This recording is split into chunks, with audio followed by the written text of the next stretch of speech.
Our next speaker is Dr. Vilceu Bordignon, and he's going to talk about gene editing technology and some perspectives from other industries and how it's being applied in different ways and providing solutions across different areas. So Dr. Bordignon is Associate Professor in the Department of Animal Science at McGill University, and he's the director of the McGill Large Animal Research Unit. His research interests are in reproductive biology, embryo development, cell reprogramming, and animal biotechnology. And he has more than 140 publications, including research and review articles and book chapters. His lab produced the first cloned pigs and the first gene-edited pigs in Canada. So we're very fortunate to have someone with that level of expertise joining us here today. Over to you, Vilceu. Good afternoon, everyone. Thanks, Daniel, and thanks the organizing committee for inviting me to present here. I'm very happy to make part of this discussion. I think this is a very intriguing topic and a very timely topic to discuss. Just before I move on, I want to say that my research model is mainly pig because I have in my roots experience working with pigs. I grew up in a small village in countryside in Brazil. And before I went to the university, I used to work in a pig farm, the family farm. So I have some experience working with these animals in the real world. As Daniel mentioned, I'm going to go over some recent examples and some achievements of this technology. Of course, we don't have time to discuss everything, but I'm going to bring some, let's say, interesting new developments. Before I move on with that, just a compliment in the very detailed background that Ray provided. But these genome editing tools, they were mainly developed in the last decade. These are the three main ones, even if we really talk more about the CRISPR-Cas system, but we have two other systems that were developed a little bit before the CRISPR-Cas. Essentially, this technology, they have two main domains. One domain is to give the specificity to the site of the genome, and the second domain is to cleave the genome. In the case of the zinc finger nucleases and the talents, what gives the specificity to the site of the genome where we want to target it are proteins.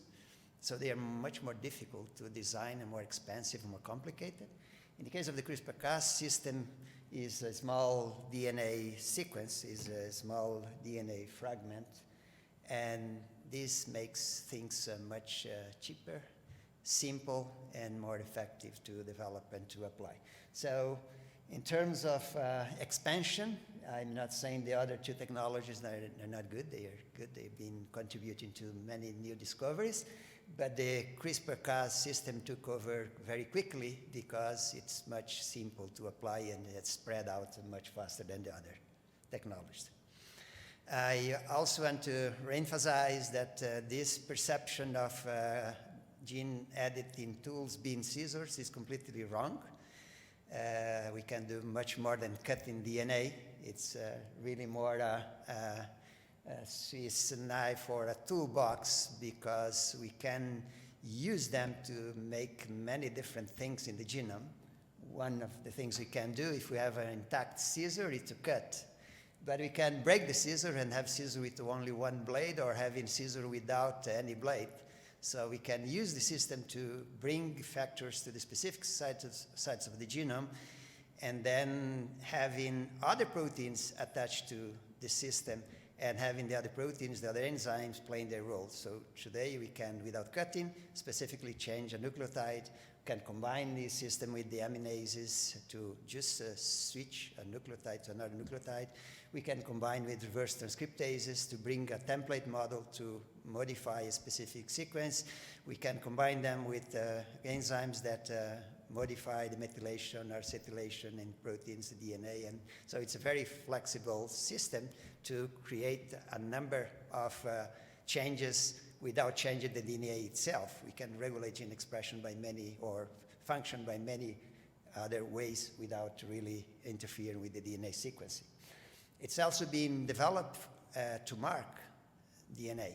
So today is a powerful tool for diagnosis, for detection of viral DNA, for example. Many viruses today, instead of using antibodies with fluorescent markers, we can use the CRISPR-Cas system, and we can right away detect if the cell is infected with that virus or that bacteria.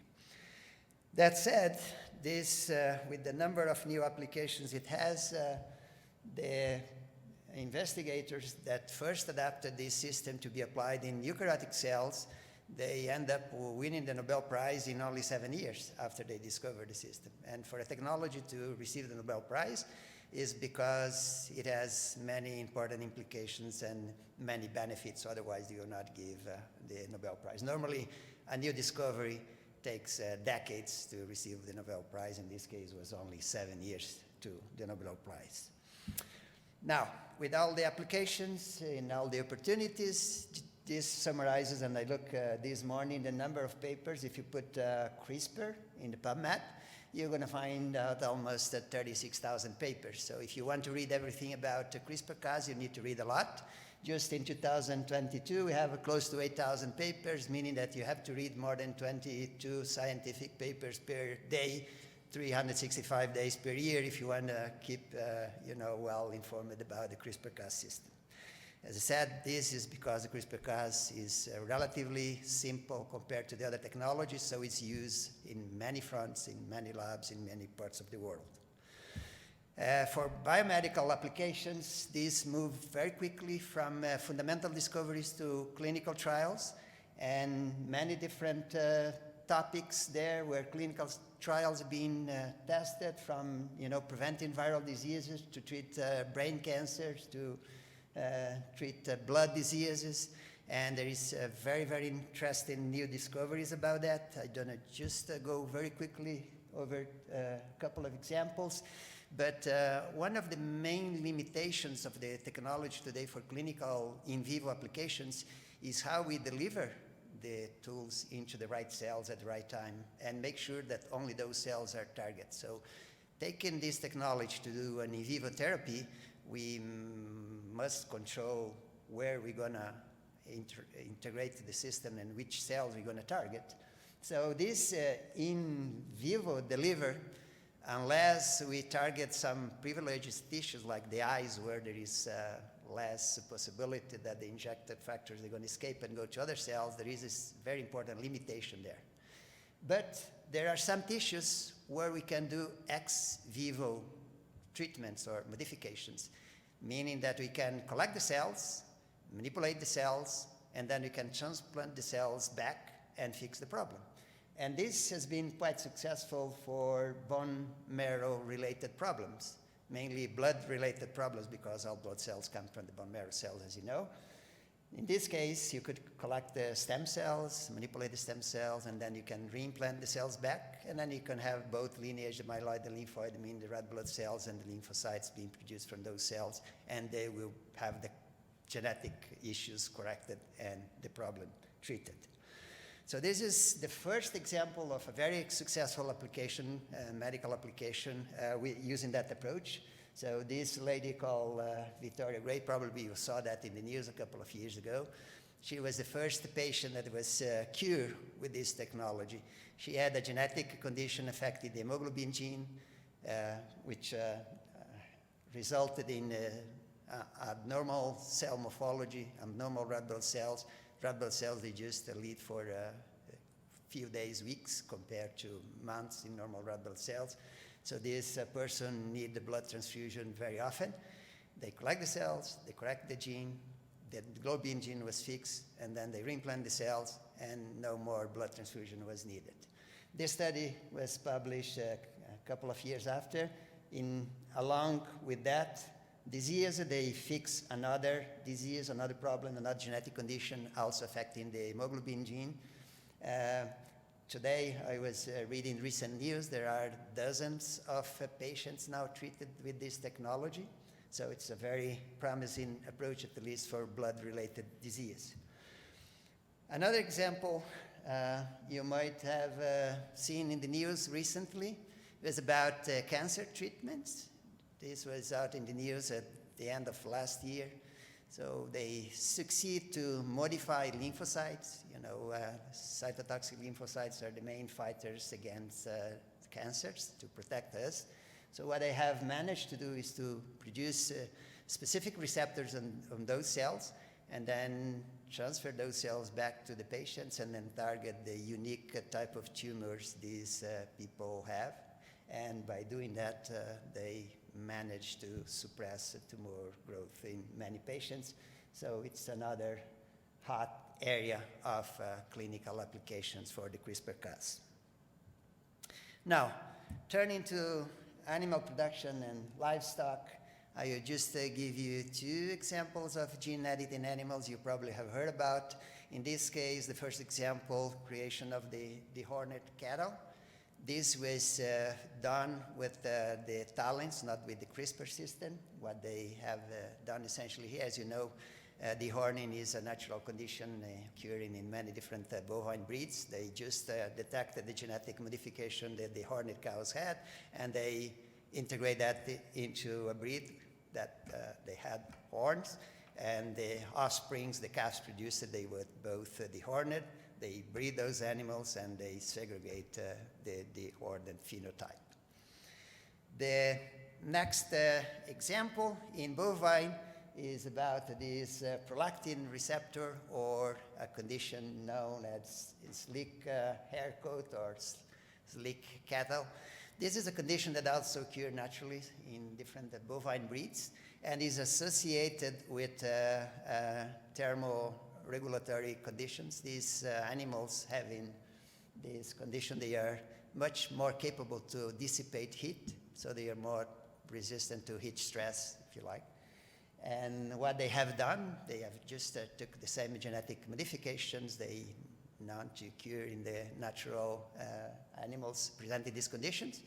They introduced them in a couple of animals using CRISPR-Cas. And FDA, they have performed all the checks and all the analysis, and they concluded these animals, they were not different in any way from the animals that had the natural condition. So this is the third example of in purpose genetically modified, intentionally genetically modified animals that introduced that reach consumption approval by FDA. The second one is a pig, which I'm going to show you after, and the first one, as you probably all know, is the transgenic sow that has been approved years ago. So these animals, they are being, the FDA decided not to regulate them because they could not really find any difference compared to the animals that have the natural condition. Now, pigs. As you know, pigs, they are very important for agriculture, but also very important for the medical science, for studying fundamental biology, for studying human diseases. And you certainly have heard about xenotransplantation. There is a very strong new wave of interest in trying to transfer or to produce organs to be transplanted to humans to resolve health conditions of patients that don't have any other hope than an organ transplantation.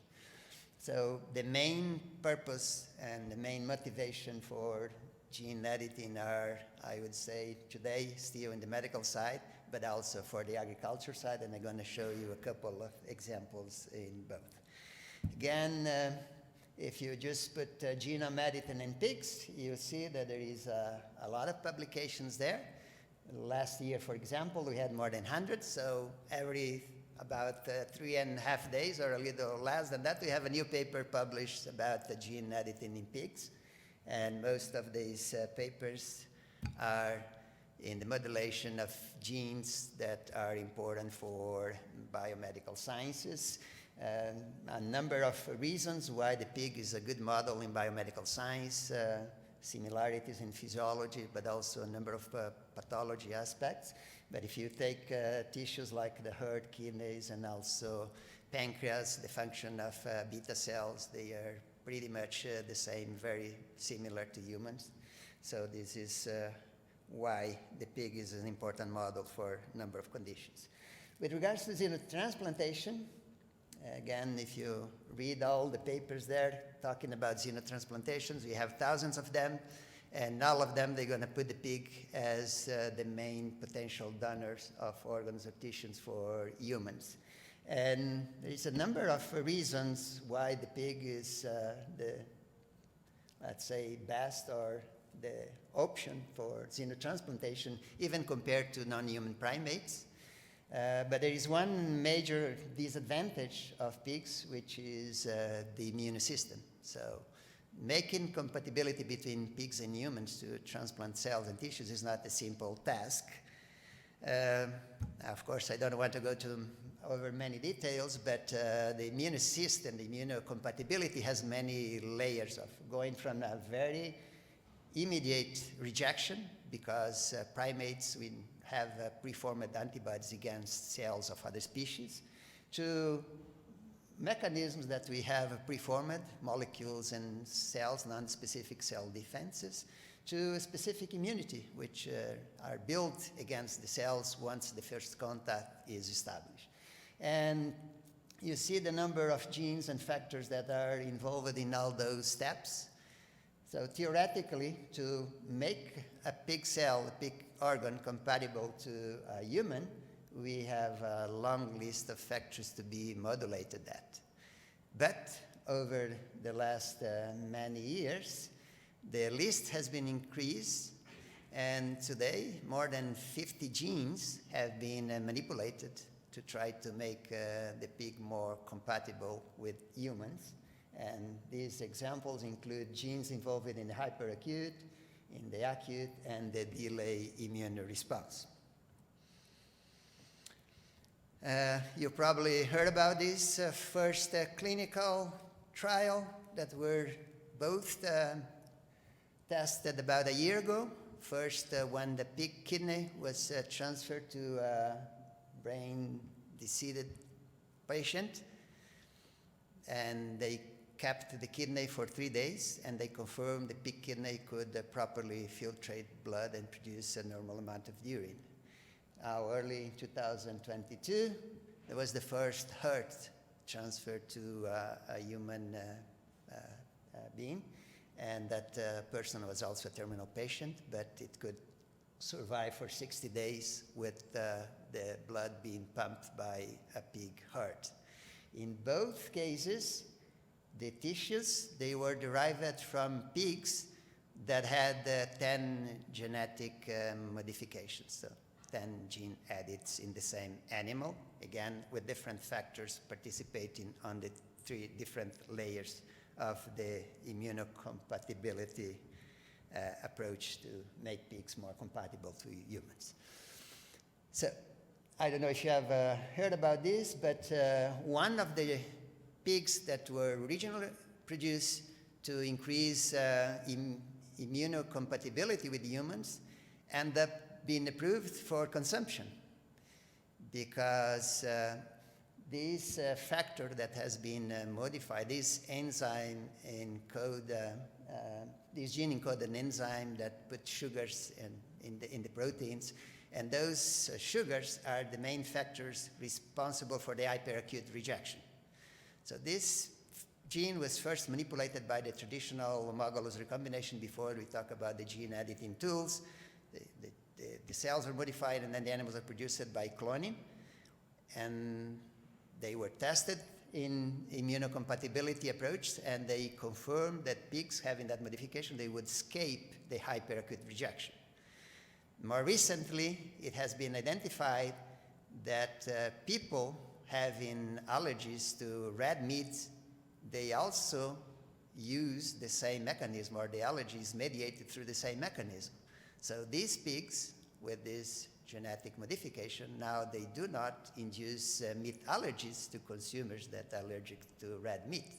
So FDA in 2020 approved these genetically modified pigs for both human consumption and also potentially therapeutic use for xenotransplantation. Now, how about other applications now in more, let's say, the productive system or in agriculture for pig production. So as Ray mentioned, one of the targets is promoting disease resistance. Ray talked about the reproductive and respiratory syndrome, but there are other examples here. For example, transmissible gastroenteritis, also other coronavirus that have been generated by modification of these aminopeptidase genes. And the same way as for the porcine reproductive and respiratory syndrome, these pigs now, they do not enable the entrance of the virus into the cells, and consequently they are resistant to those coronavirus. There is also other examples for other diseases like classic swine fever and pseudorabies. In this case, a gene that induces resistance in general to against viral diseases has been inserted, and they confirm a partial increase in the genetic resistance to those diseases. There are other models that have been created but not yet tested to confirm they really promoted resistance protection. And unfortunately, against African swine fever, there are a number of attempts. In this case, what they have tried to modify is a gene that has been identified in heart hogs. You know, heart hogs, they are naturally resistant to African swine fever. So they compare the genome of the two species, and they identify a number of the factors they thought they would be involved in the resistance. But unfortunately, this one that was the main candidate ended up not to promote the protection they expect. About other production traits, I already mentioned about the hypoallergic meat. There is a nice study increasing thermotolerance. You know, young piglets are very sensitive to change in the temperature. In this case, this genetic modification kind of rescue a gene that was lost in terms of pig evolution many, many years ago. And then they were much more resistant piglets with this modification. They were much more resistant to cold temperature, mainly at young ages. Increase lean body mass, a number of candidate genes, some by themselves, some individually. The first gene here, you probably know in bovine, there is a natural mutation in the blue Belgian cows. We have a double muscle. This is a negative regulator of muscle development and occurs naturally in some bovine species. So many studies promoting single genetic modifications in that gene, they increase the growth of the animals. Intramuscular fat deposition, also interesting results by modification this gene, and even modification of the composition of fat, enrichment of, let's say, more healthy type of fatty acids, including omega-3. Just quickly, two examples of double resistant animals and resistant animals with growing, increased growing efficiency in animals in the next example. But in this case, this study published in 2020, they created pigs that are both resistant to porcine respiratory and reproductive syndrome and transmissible gastroenteritis virus with the genes I named before, CD153 in this case. Clinical examinations, the genetically edited animals, they do not show symptoms, they do not have lesions in the lungs. The number of copies of the virus, they were not developing virus as opposed to the control animals. They do not develop symptoms, and they really survive as compared with the animals that were infected, but the virus could enter the cells. The same for the transmissible gastroenteritis virus. No symptoms of the genetically edited animals as opposed as the control animals. And also when they measured the antibodies developed in the control animals, they develop antibodies, means the virus infect the cells. In the resistant animals, the virus did not enter the cell, so they did not develop the antibodies. The last example I want to show you is about the modification they have made. In this case, they modified 3 genes, but instead of using the regular CRISPR-Cas, they use the dead Cas or the Cas nickase. They didn't cut the DNA. In this case, they attach the aminase, meaning they only change a nucleotide. And as Ray explained before, what they did, they just insert a stop codon for the CD163, and then they insert a stop codon for the myostatin in different exons, in different parts of the coding sequence of the gene. And they also just simply modify an amino acid in now a non-coding sequence of the insulin-like growth factor gene. And as we discussed before, these of course confer resistance to the porcine reproductive and respiratory syndrome, and these increase growth performance. As you can see here, the size of the gene editing compared to the control animals. There they compare the efficiency, body weight, conversion, feed conversion rate, and also the muscle fiber size in the gene-modified animals. So in this case, again, they have used the modified Cas system to create triple genetic modification in these animals. Now, other applications related to animal welfare. As you probably know, one of the main concerns is piglet castration, and countries in Europe mainly, they have decided that they're going to banish surgical piglet castration. So there is efforts out there trying to create a genetic castration that would not need surgical castration of the animals. Just to bring in here 2 examples, 2 different approaches. One by targeting a gene that is involved in the release of the gonadotropin. So essentially what they've done here, they prevented puberty in these animals. The other example here is what is called sex reversed. So this is a male phenotype, but by preventing the expression of the genes that control the development of the male phenotype, as you can see here, the external phenotype was a female. So in both cases, there was no need for piglet castration, of course. Now, we are also interested in this topic in collaboration with Dr. Jim Squires at the University of Guelph, that spent many years of his career studying which genes would be involved in the regulation of Bortaint and Centre for the Development du Porc de Quebec. We have been working on this topic for about 2 years. Our approach is a little bit different than this 2 first approach. We believe that by specifically modifying the function of the steroidogenic enzymes that are involved in the production of the steroids that contribute to the Bortaint, we can decrease Bortaint at a level that we will not need to completely prevent puberty or promote sex reverse. We can control Bortaint levels by manipulating those enzymes. So we have quite interesting results coming in the near future. I will end up there, as I think I presented a couple of examples of the potential of this technology for many different applications.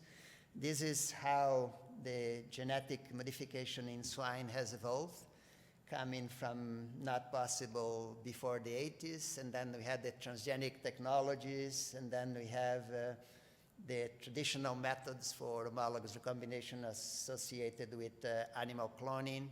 That is where the first real precise genetic manipulation were performed. From the gene editing era, starting with the zinc fingers and the talons, which was difficult but feasible.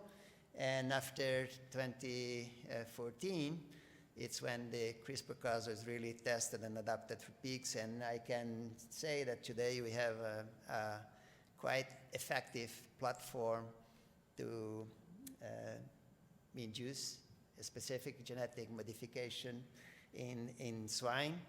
I think we can and we should continue to explore the potential of this technology, but we are almost there in a point where we should start to think about what we're going to do with this technology, because it's maturing well. The potential, it's huge. I think the new versions of the gene editing tools are going to be even better and more precise than what they are now. So I think powerful tools for new breeding technologies are right there, and it's up to the society and the producers to decide if they want or not use them.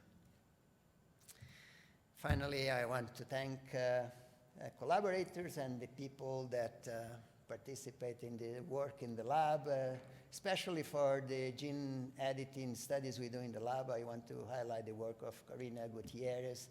We start working with gene editing the year after the first paper was published, so nothing was available at that time. We have to develop all the tools. Today you can essentially order most of the kits and things. At that time was mostly manufactured in the lab. So she was very critical in developing the technology. Collaborators, funding support. I just want to highlight last year we had support from the Foundation for Innovation, Canada Foundation for Innovation, and we are renewing and adapting our gene editing platform for application in swine, which we're going to have a much better facility in the coming year. So I'm going to stop there and be happy to answer questions if you have.